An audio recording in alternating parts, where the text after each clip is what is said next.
The hero of this story is a master of disguise. To some people, he's appeared as a wedge shape. To others, as a cone. But no matter what shape he may have taken on, he's always been number one. His story is our story. It's a story of struggle, of knowledge, of where numbers come from.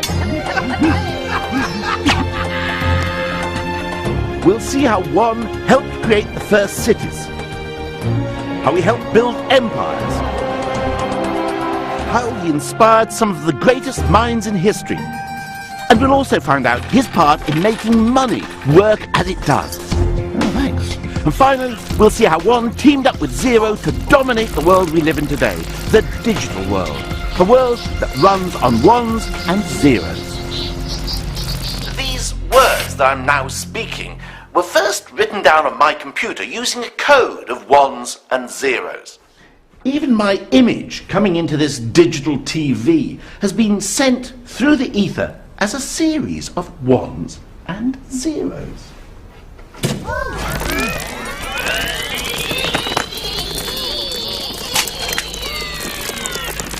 So how did these two digits come to dominate our world? They didn't always. In fact, for most of human history, zero simply didn't exist. It's one that really counts.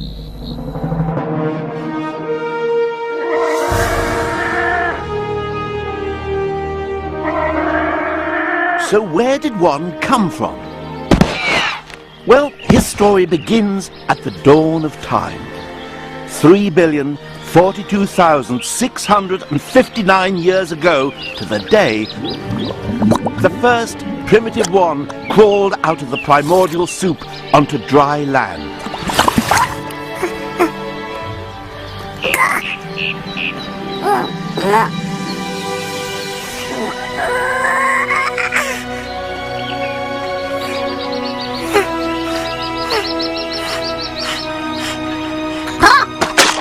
Nah, not really.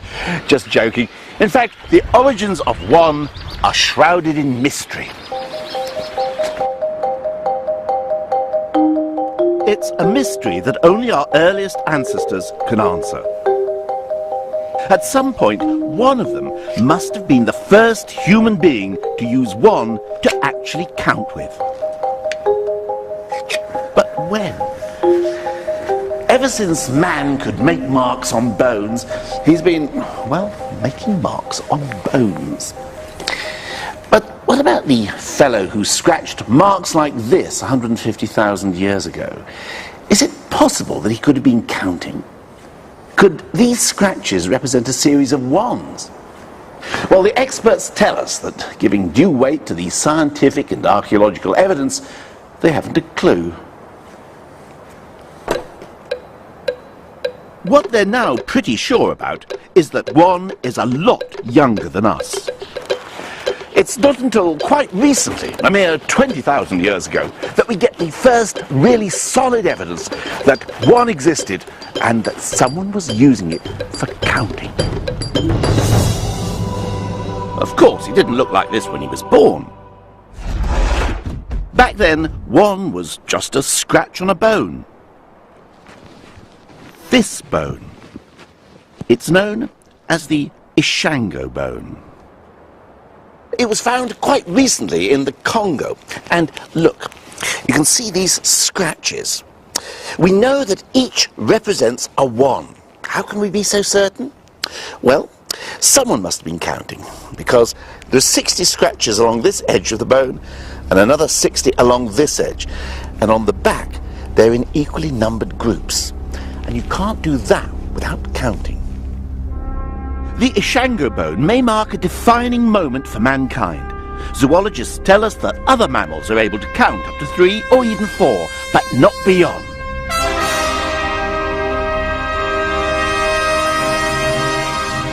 By turning one into a scratch, our early ancestors could count to 4, 5, 6 if they were all clever clogs. In fact, they could count any number of wands they wanted.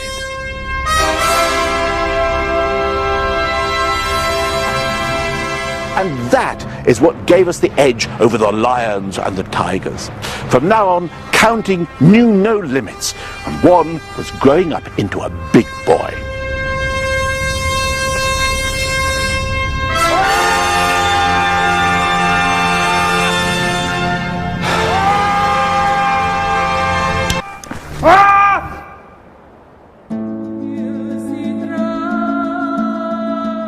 In the meantime, human beings were moving up the property ladder. And that would change one's story forever. They stopped living in caves and started to build their own caves. Houses.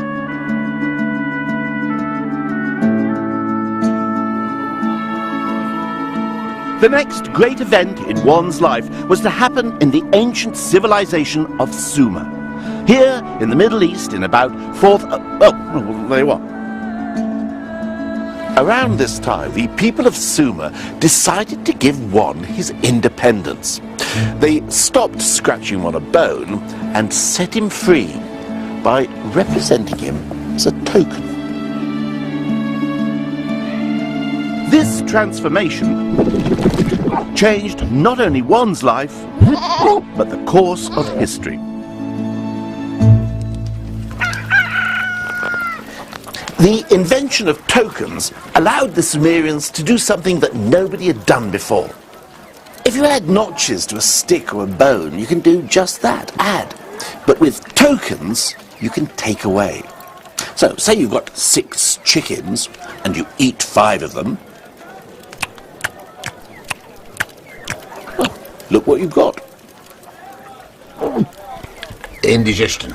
No. You've invented arithmetic. It was the biggest breakthrough in one's life so far. But why did it happen here? To find out, we have to go somewhere where it didn't.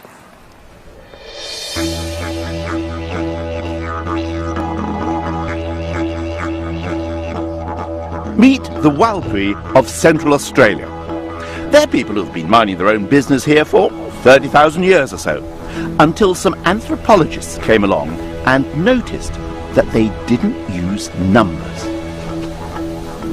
People get very interested in Walpuri because in our language we don't use numbers. We have a word for one, but that's about it. Until recently, the Walpuri have got by without using numbers. How on earth have they been able to manage? The things that you do in your world are done differently here. Take Double J here. He never grew up with any numbers at all. Never Double J. I'm not married to that. Kendra. Kalaminidam Kudo. Pun. Bijan. Japaljerry names his grandchildren. What he doesn't say is 4. It's just not in his vocab. Pun. Older generation Walpuri don't talk in terms of exact times of day, just the position of the sun. They don't even deal in distances because their land is mapped out not with numbers but with songs, which contain all the information they need. These timeless songs, deeply rooted in their culture, are a source of huge national pride. I should be so lucky, lucky, lucky, lucky in love. I should be so lucky in love. Oh yeah, I should be so lucky, lucky, lucky. The fact is, in traditional Walpuri life, they didn't really need a number system, let alone arithmetic. So why, on the other side of the world, 6,000 years ago, did the people of Sumer feel the need to turn one into a token and invent maths?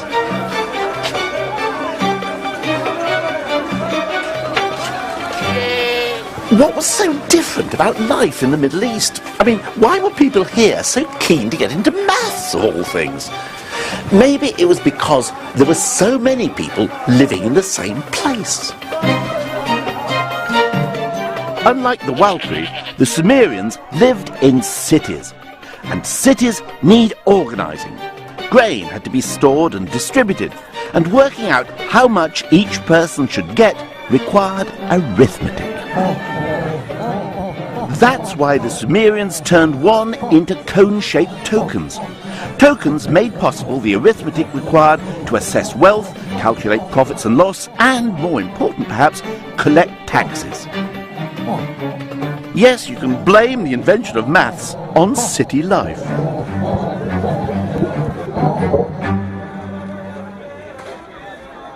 The ability to do arithmetic wasn't the only thing the Sumerians needed for their civic programs.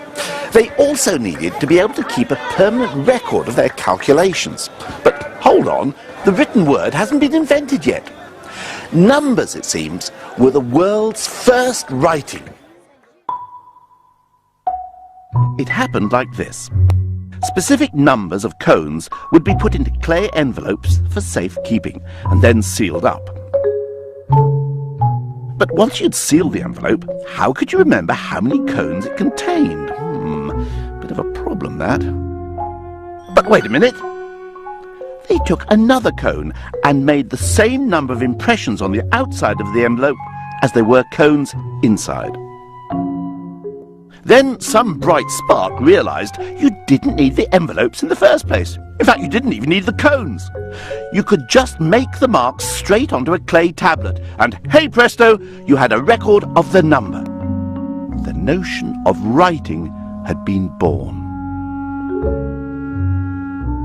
Sumerian mathematicians were now able to keep permanent records of their calculations, and these could become more complex than ever before. Only a select few were initiated into the mysteries of numbers, and they were trained from childhood. They became a powerful and highly paid elite that we still pay homage to today.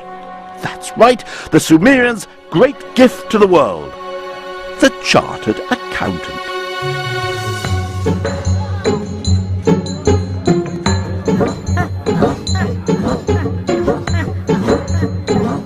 One was now disciplined and organised as never before. He became a powerful tool, one that could be used to build empires, which is precisely what happened to one in his next incarnation.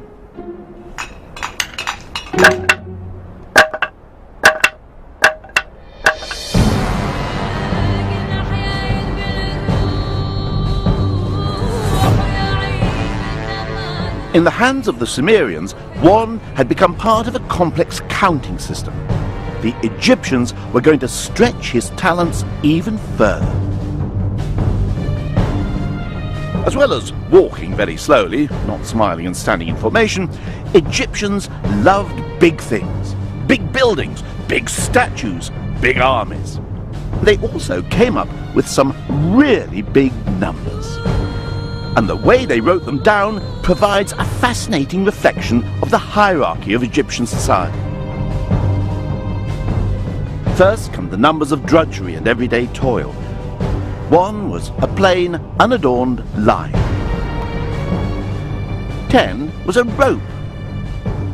100, a coil of rope. All humble workaday numbers. But then come the numbers for aristocrats, numbers to impress. 1,000 is a lotus, symbol of pleasure. 10,000, a commanding finger. And then the number for pharaohs, a number the Sumerians never even dreamt of. 1,000,000. The sort of number only a pharaoh would need to count his prisoners.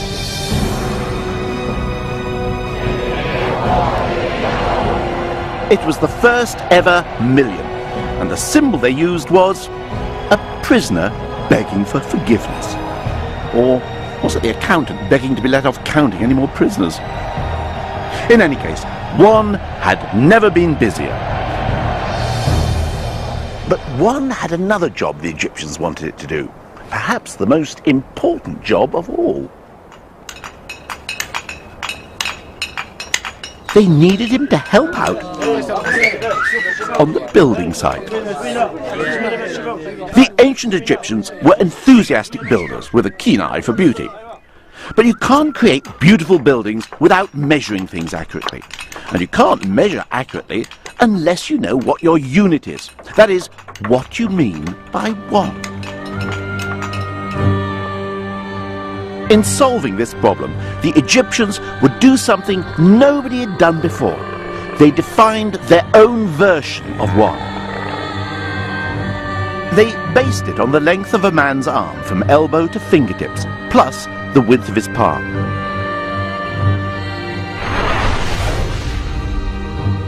One was now known as the cubit, the measure of everything. The undisputed ruler.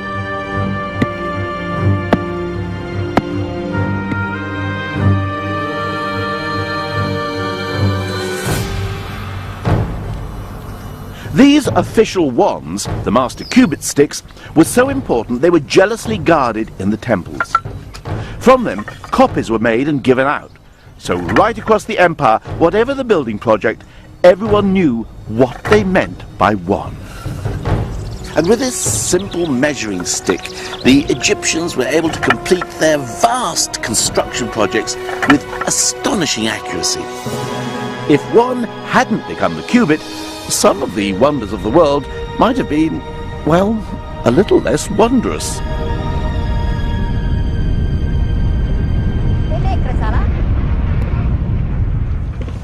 By transforming one from counting things to measuring things, the ancient Egyptians hadn't just opened up a whole new world of bespoke tailoring and fitted carpets. They had made one the measure of all things. One had become the ruler. But its destiny was even more special. One was about to become the essence of the universe.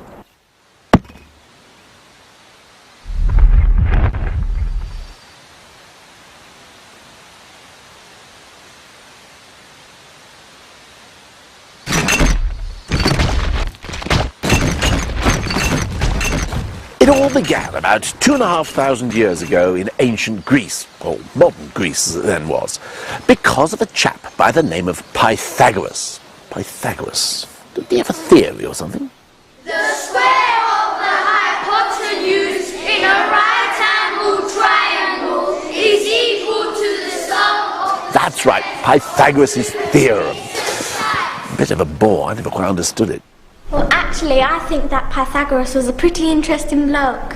Oh, yeah? He had a school in which all his pupils had to give up their worldly possessions, eat only vegetables, and swear never to touch beans. Why on earth not?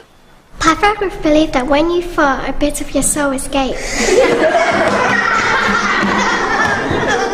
Amazing what you learn in schools nowadays, isn't it? It's true that Pythagoras was a little, well, weird's about the only word for it. He studied in Egypt and the Middle East, and on his return home set up his vegetarian school of maths. Here he devoted himself to exploring the wonders and mysteries contained in numbers. Pythagoras was the first man to come up with the idea of odd and even numbers, and he gave them sexes. One was male, two was female, and so on. He also had a thing about whole numbers, collections of ones. He realized that certain whole numbers make pleasing shapes. 3 makes a triangle, 4 a square. 1 plus 2 plus 3 plus 4 makes 10, which forms a magic triangle. Pythagoras was also convinced that 1 would eventually help explain one of the fundamental philosophical questions of the day. The Greek philosophers were forever trying to find out the one thing that everything is made of. One philosopher said everything's made of fire, another air, another water.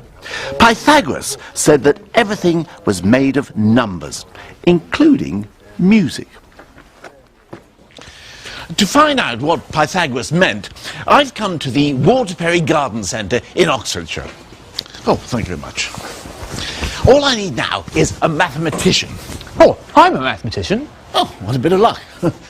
But if you want to find out about Pythagoras, music and maths, we're going to need some pots of rather different sizes. Good luck. Perfect. Pythagoras wanted to understand why certain combinations of notes sounded so beautiful and harmonious. So if we play a pot, we get a note, la. But if I combine it with the note of this pot, la, it's rather a bad combination. Let's listen to them together. Oh, yes, that doesn't work at all, does it? But if I play this pot here, la, la, that's a beautiful combination. Let's hear them together. But why is it such a beautiful combination? And the answer is mathematics. The relationship between the weights of these pots is in a perfect 1-to-2 relationship. And it's that combination of whole numbers which makes this such a nice sound. As opposed to the first pot, this is sort of a 1 to 1.264, not a nice whole number relationship, which is causing the bad sound. So Pythagoras is saying that the harmonies are combinations of whole numbers. That's right. Numbers that are collections of ones. Pythagoras realised that these whole numbers are really why things sound so beautiful, and it excited him so much he realised that really mathematics was the base of everything, that it would explain musical harmony and the cosmos, and this is why he coined the phrase the music of the spheres. So, shall we? Oh, well, I don't see why not, yes.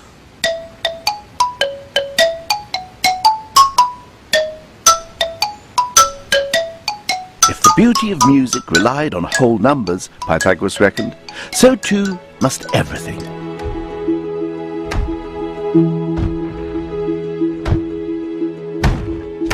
And since whole numbers are collections of ones, one must be the essential material out of which the universe is constructed. One had never been so admired. But ultimately, Pythagoras' whole belief system was doomed. And ironically, it was the triangle that made him famous, which was to prove his undoing.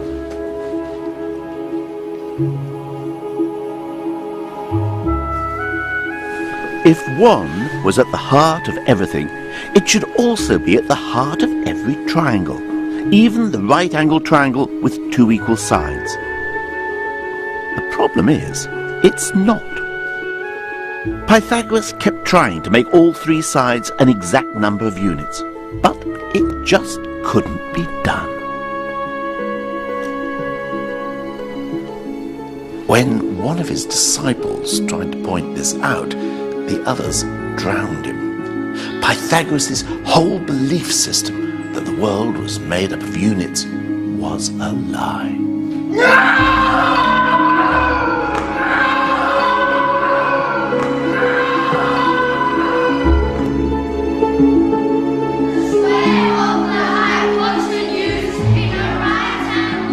Poor old Pythagoras, brought down by his own favourite geometrical shape. One, however, was about to embark upon a new career. Only first, he would have to become a little less real. Like everyone else before him, Pythagoras couldn't conceive of numbers unless they represented actual things. A 1 was not a 1 unless it stood for 1 chair, or 1 step, or 1 television presenter. But the mathematicians who followed Pythagoras broke free of these constraints.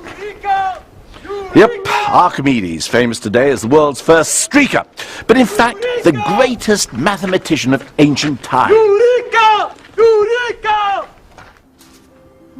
Archimedes just loved playing games with numbers, and he took mathematics into the realm of the unimaginable, because in these games he allowed numbers to do impossible things, like working out how many grains of sand you'd need to fill the universe.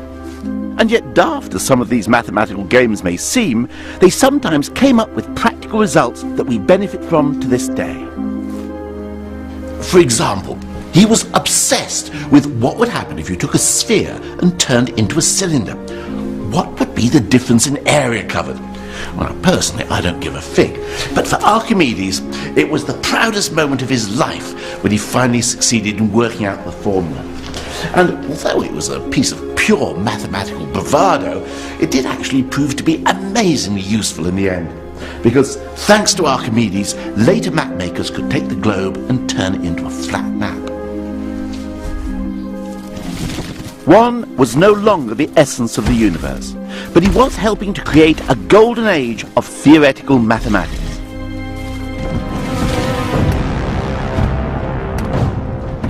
But a new force was at large in the world, and one was about to be dominated by a people who had rather different obsessions.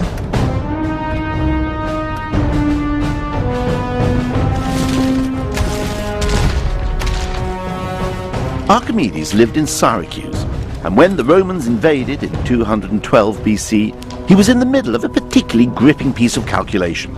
In fact, he was so wrapped up in his work that all he could say was, "I beg you, do not disturb this." Perhaps not a wise move.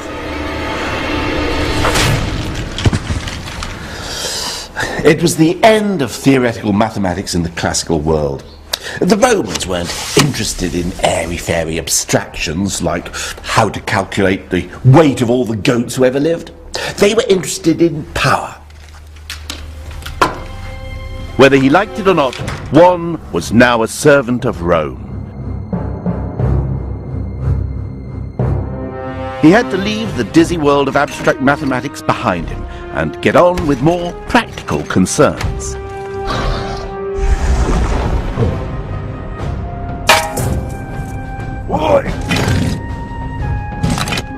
He became the backbone of the Roman world, as the Romans used him to impose a rigid numerical grid on their army. There were 10 men in a section, and 10 sections, 100 men, were called a century. 2 centuries were called a manipulus, which means literally a handful, which I imagine 200 Roman soldiers probably were. Even punishments were dealt out on numerical principles. If a legion suffered a humiliating defeat, the entire legion was decimated, from the Latin word for 10, decem.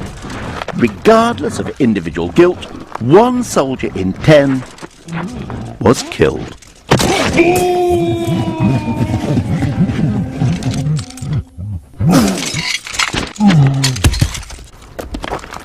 The great aim of the Roman world was to keep things ticking over. Theoretical mathematics just wasn't them. Mark you, I'm not surprised. I mean, the Roman numerals don't exactly make it easy, do they? I mean, look at them. They're just an elaboration of the old notches on a bone, the only sophistication being new symbols as the numbers get more unwieldy. V for 5, X for 10, C for 100, up to their symbol for 1,000,000. But it's still just a simple counting system, fine for writing inscriptions on tombs, but not much cop for the complications of theoretical maths. Well, you try writing 1,000,000,000 like that. In modern numerals, it takes me about 8 seconds. I tried it. In Roman numerals, it would take something like 16 minutes. It's no surprise, then, that Roman numerals weren't even used for calculating. The actual calculating had to be done on a counting board, an early version of an abacus.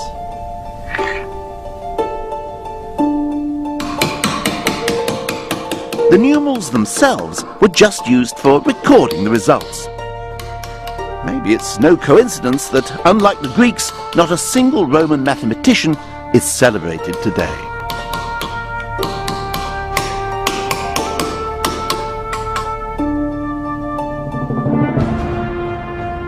As Roman power spread, so too did its numeral system.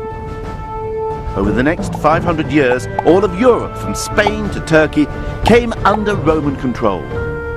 And even when their empire eventually crumbled, their numerals were left standing. But though the Roman system might have seemed indestructible, it wasn't. Its nemesis came from the east, to be precise, from India, in 500 AD, or thereabouts.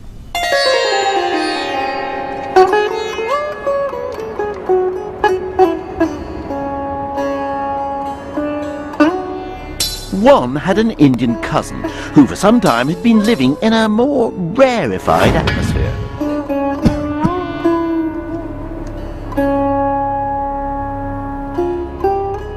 The Indians seem to have been less concerned about military organisation than about renouncing the world and finding enlightenment. But Nirvana isn't just down the road. To reach it is a very, very long journey, which takes a very, very long time. And to convey that fact, the Indians came up with some stupendously big numbers. Take a raju, for example. A raju is the distance covered by God in 6 months. If he travels 1,000,000 kilometres in every blink of his eyelid. Or how about a palya? A palya is the length of time it would take me to build a cube of lamb's wool 10 kilometres high, if I were to lay one strand every century. Here's one I made earlier. Well, these were the sort of numbers that could have made one feel, well, small, if he hadn't had a little help from his friends. Unlike the Romans, the Indians devised a system that could cope with vast numbers. They developed a different symbol for every number from 1 to 9. 1, 2, 3. Or if you do them quickly, you get Arabic numerals. नहीं है, अरबी नहीं है, ये हमारा हिंदुस्तानियों का बनाया हुआ है. हम लोग हिंदुस्तानी इसे 2000 वर्ष पहले से प्रयोग कर रहे हैं. He's right, you know. The numbers we use today are called Arabic, but in fact they began life here in India as early as 500 BC. But then, around 1500 years ago, or a little longer if you're watching a repeat of this programme, someone came up with a stupendous, incredible, extraordinary idea. The biggest revolution in numbers since the Sumerians invented maths. A creation that would change the world. They invented an entirely new number. And it's in here, inside this tiny 1100-year-old temple in Gwalior, northern India, is this new number. And after a 4,000-mile journey, I'm finally going to get to see it.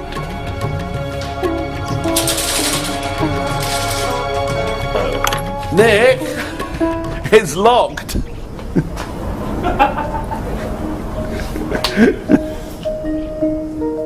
So we wait, and while we wait, I start to wonder, how was it that this new number wasn't invented sooner? It's such a simple little number that takes only a moment to say and even less to write. Ah, here he is. But once invented, it transformed the life of one in a way that would eventually change the entire world. Here we are, the first undisputed example of India's greatest invention, the new number, the holy grail of numbers. 0. For the first time in human history, someone had made nothing a number. The inscription says that a garden was planted to produce flowers for the temple. And to ensure that they had enough, that garden had to be 187 by 270 hastas, about 20 acres. Well, while the Romans were using numbers to record their conquests and count dead bodies, these people were using them to make sure they had adequate supplies for their flower arrangements. Well, you might say, what's all the fuss about? I mean, what's so wonderful about inventing a symbol that means nothing? I mean, if somebody asks me how much I've got in my hand, I can just say, well, I haven't got anything in my hand. I don't need a 0 to do that. Well, a 0 on its own would be nothing, well, obviously. But when you teamed 0 up with 1, magic started to happen.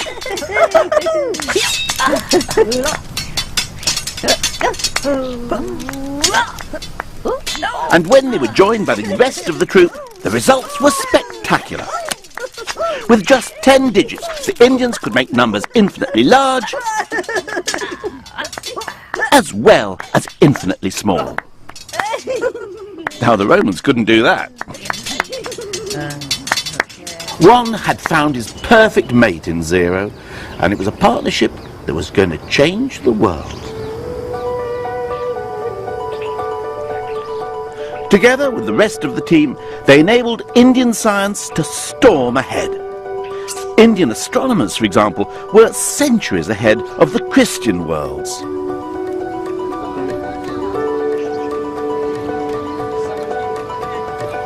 Indian scientists worked out that the Earth spins on its axis and that it moves round the sun, something that over in Europe Copernicus wouldn't figure out until 1,000 years later. Indian scientists also calculated the diameter of the globe, and they were less than 1% off what it actually is. All this was possible because of 1, 0, and the rest of the troupe of performing numbers. They were a sensation, and their fame soon began to spread across the globe. A conflict with the numbers of Rome was bound to happen sooner or later, but for now, 1 and 0 and their friends made their way across the deserts of Arabia to take on one of the most sophisticated societies of the age, in what is now Iraq.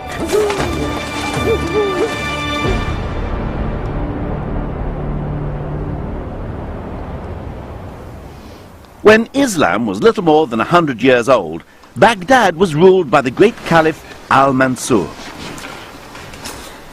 Now, the Caliph wished his people to live according to the Quran, so he set up courts and judges to apply the law of the Prophet.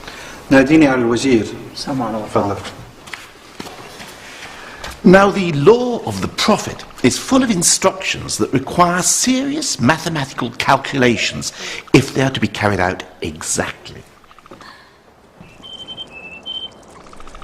For example, unlike Christianity, the Quran insists that women share in any inheritance. The book says there is a share for men and a share for women, each share depending on the number of other relatives and their relation to the deceased.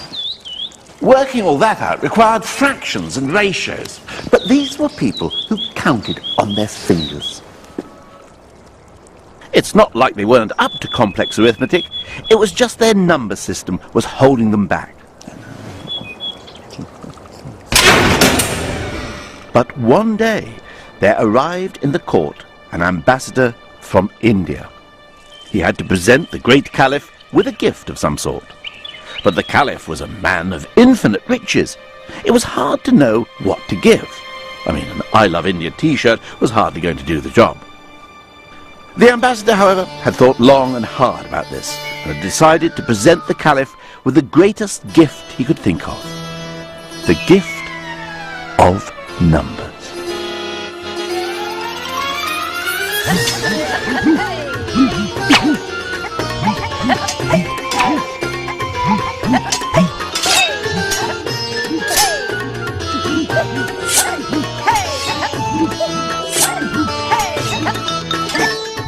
Actually, we don't know for certain exactly how Indian numerals came to be adopted in the Islamic world, but the ambassador story is my favourite.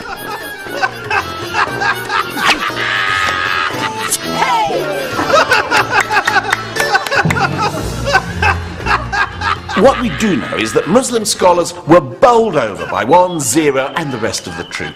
And the most famous of these scholars was a man by the name of Al-Khwarizmi. Al-Khwarizmi. Al-Khwarizmi. Khwarizmi? Al-Khwarizmi. Al-Khwarizmi. That's right.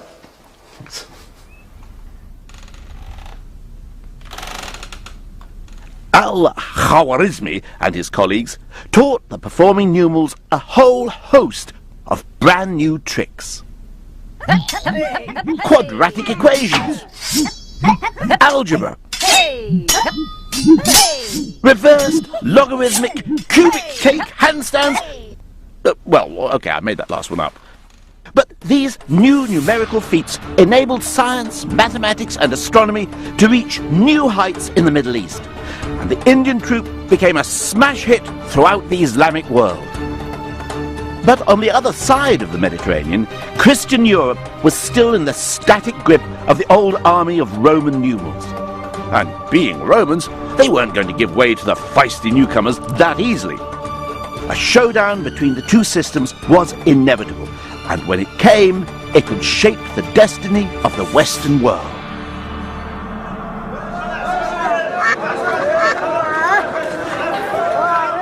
The beginning of the end for the Roman numerals started on the shores of North Africa.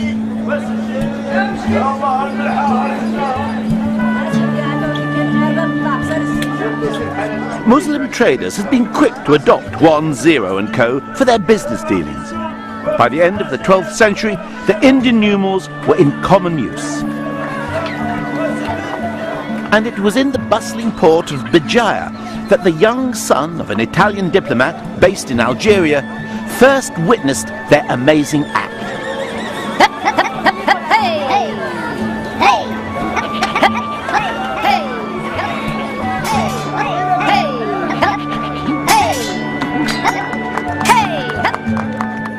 When I had been introduced to the art of the Indians' 9 symbols, knowledge of the art very soon pleased me more than anything else, and I came to understand it.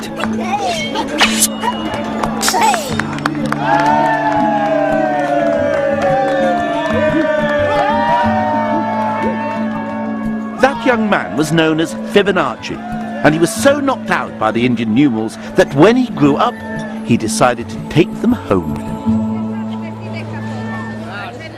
In 1202, Fibonacci wrote a book all about calculation, called, well, the Book of Calculation.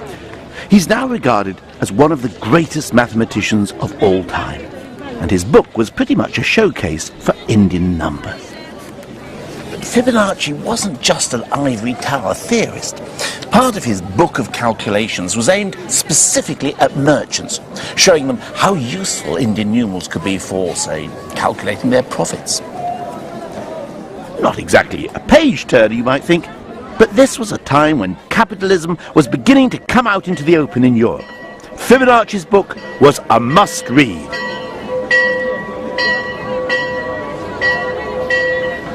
Unfortunately, ordinary people felt comfortable with the old numbers.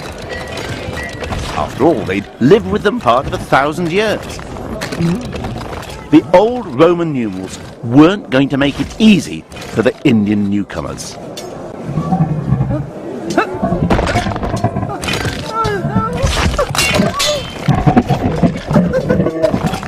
And it wasn't just a question of tradition. Your average punter had some pretty good reasons to prefer the old system. For example, many medieval Italian cities had their own currency. So every time I found myself at a new town or a new set with extras in costumes, as the case may be, I have to go to the money changer's bench, or banker, as it's called.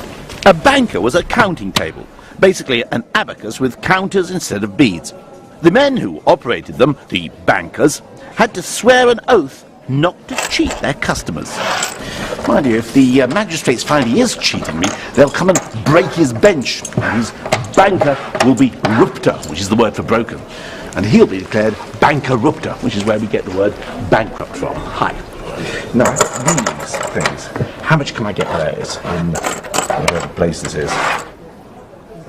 He's counting it now. It's reassuring to see he's using numerals I'm familiar with, which are Roman numerals, of course. And he's using this abacus, so at least I can see what he's doing. And I get that much. Oh, right, fine. Well, thanks a lot. Nice doing business with you. But what if I was to go over to one of the smart chaps using the newfangled Indian numerals? Hi. Now, how much would you give me for that?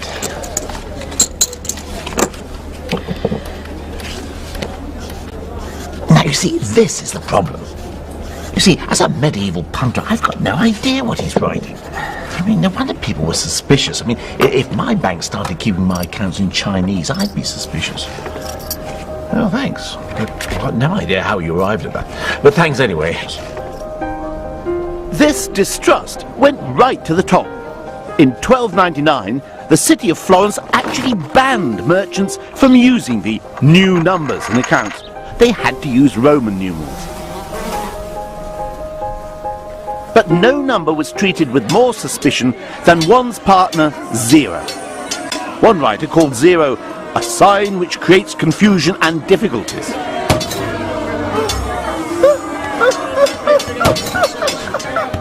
0 was called cipher, and it was regarded with such suspicion that that word became our word for a secret code, a cipher.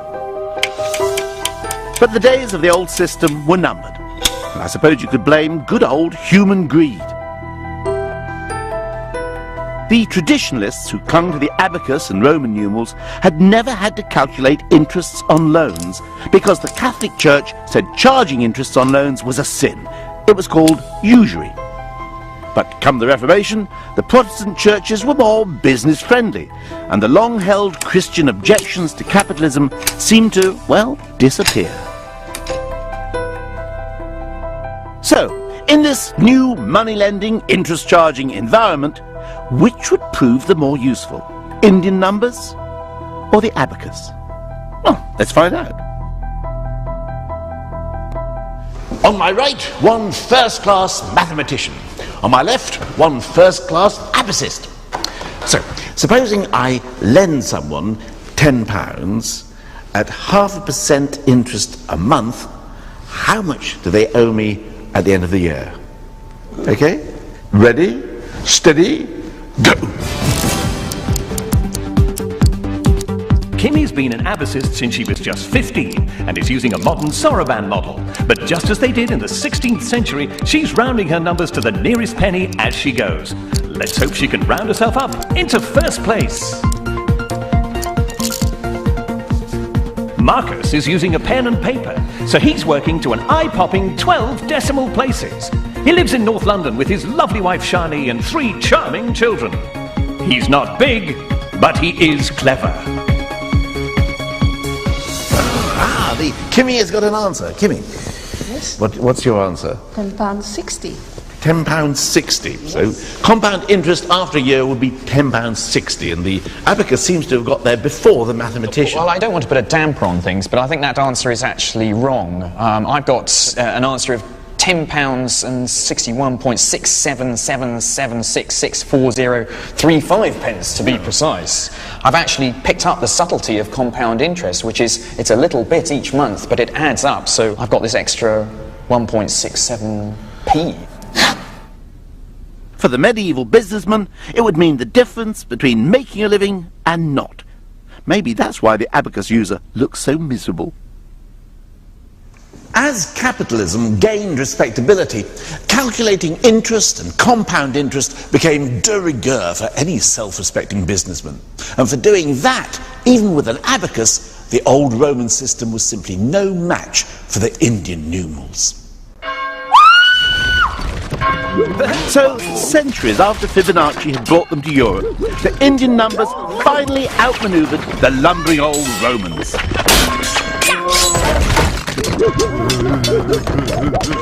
They were quick and versatile, and with 1 and 0 in the lead, just better at teamwork.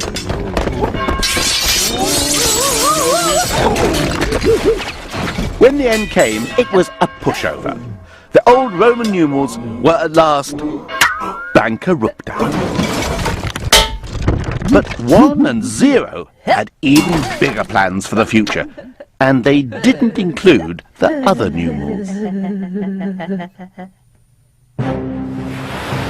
In the meantime, the full troop of Indian numbers took over the Western world.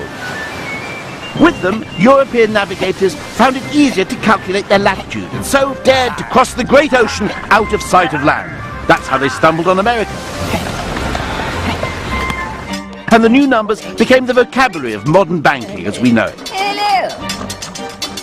But there was still plenty of room for that old problem, human error.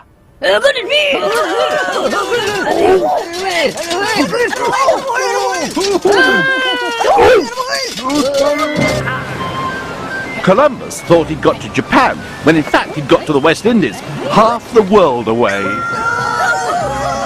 He'd made a mistake. Humans do, which was something one man was determined to stop. It all happened round about 16... Well, there you are, you've got it again.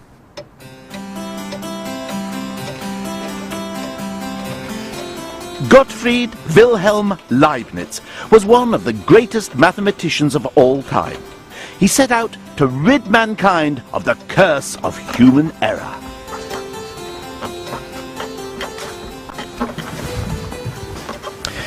In trying to do this, Leibniz invented something that still affects us every day of our lives.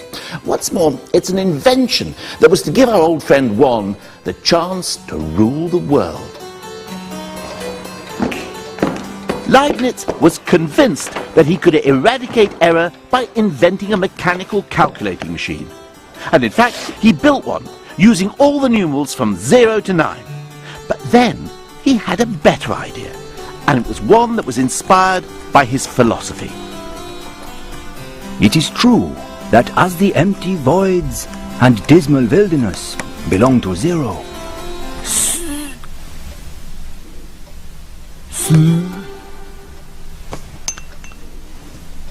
so the Spirit of God and His light belong to the all-powerful One. In other words, to paraphrase Leibniz very, very, very loosely, the universe is a bit like a Swiss cheese, which some of us have suspected for years. The holes are just as important as the cheese itself. So to construct the world, you need both something, good old number 1, and also lots of nothing, which is where 0 comes in. Leibniz was convinced that 1 and 0 were the only numbers that anyone really needed. With these 2 numbers, he claimed, he could achieve every mathematical dream, and, what's more, eliminate human error. So he got rid of the other numbers and developed a system using just 1s and 0s. It's called the binary system. And yet, wait a minute, how could you possibly express all numbers just with a 1 and a 0? I think it's time I spoke to someone who knows what he's talking about. Marcus!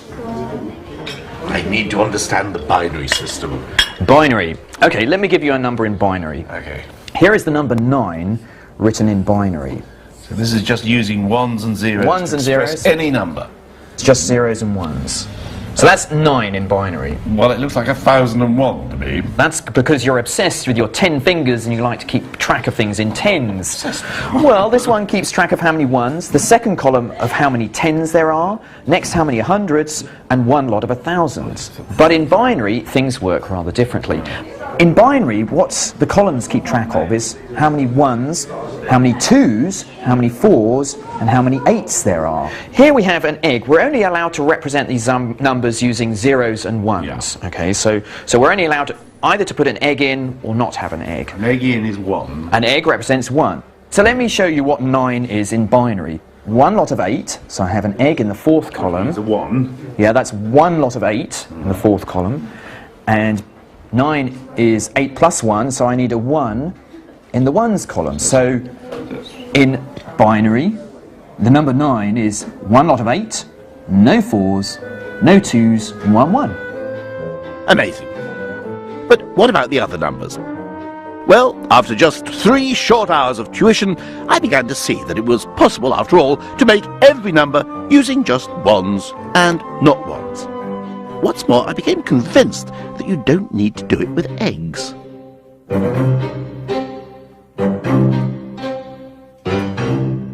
It's a sort of mechanical system. It's very mechanical to add the 1s and 0s, and that's why it's perfect for a machine. And a machine doesn't really care too much about how big the numbers get. It can keep track of very long numbers, whilst we're not very good at doing that. What it's interested in is a very efficient way of adding numbers. That's why machines love to put numbers into binary.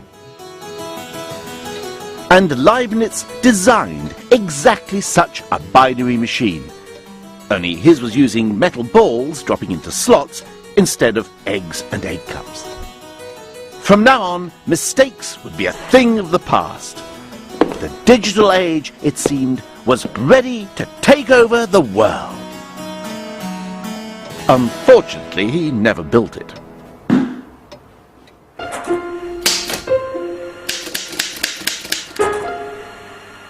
1 and 0 would have to wait another 265 years before they could step into the limelight.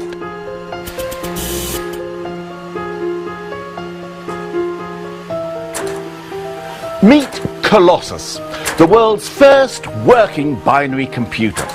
It's Leibniz's dream made real. But instead of dropping metal balls into slots, Colossus is electronic. In here, 1 and 0, something and nothing, have finally come into their element as electrical currents, on and off. Colossus was created during the Second World War and installed here in Britain's code-breaking centre at Bletchley Park. It has 1,200 valves, miles of wires, hundreds of mechanical components. But just like all computers today, the beating heart of this machine is 1 and 0. In their electronic binary form, 1 and 0 performed millions of rapid calculations, enough to crack the enemy's codes before the Germans had even sharpened their pencils. Thanks to Colossus, the Allies knew what the German messages said even before Hitler did. And it may be that this extraordinary contraption helped shorten the war by as much as 2 years. The technology that started here in Bletchley has changed our world forever. You remember all those reasons for using and understanding numbers, doing astronomical calculations, working out measurements, and juggling with the divisions of property? Computers can do it. Working out percentages, currency exchange rates, and compound interest. All that calculation that preoccupied and sometimes perplexed the great minds of antiquity. Just leave it to the computers, and we can all simply be happy ignoramuses, not even knowing whether the answer's right or wrong. And that's got to be a good thing, isn't it? Terry? Where are you going, Terry? I said, you're not leaving me, are you, Terry? Terry! Terry! In the computer age, our whole world runs on a stream of ones and not ones, from our bank statements and medical records to the barcode every time I buy a tin of cat food. And the rest of the numbers can be consigned to the dustbin of history. 1 and 0 are all we need. The old performing duo have come out on top.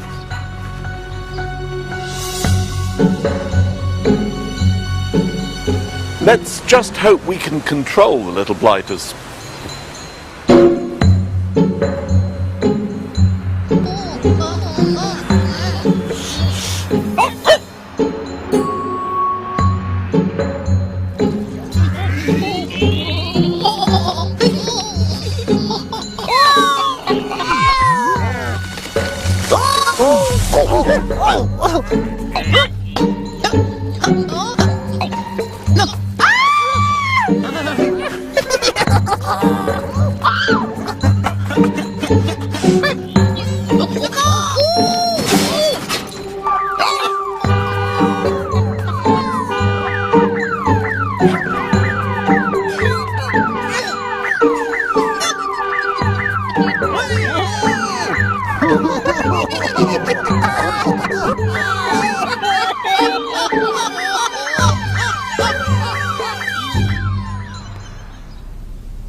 Well, I thought I was rather good, didn't you? I thought you were marvellous. Sublime. I much preferred working with Michael Palin.